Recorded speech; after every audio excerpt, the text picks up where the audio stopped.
Hello semua, kembali lagi hari ni dah habis tarawih. Jadi saya akan makan makanan mantap, iaitu coklat Munir, coklat Munir dan juga mango shake. Lepas kita like, subscribe, tekan notification.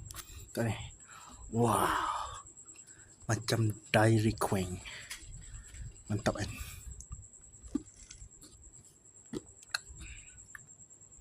Okay, ni lah coklat moist. Ni kali pertama. Bukan kali pertama. Kali pertama cuba. Tekan butang like.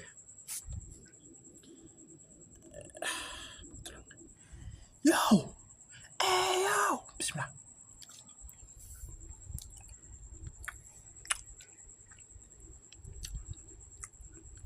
Memang sedap. Rasa dia agak basin. Tekan butang like, subscribe dan tekan notification.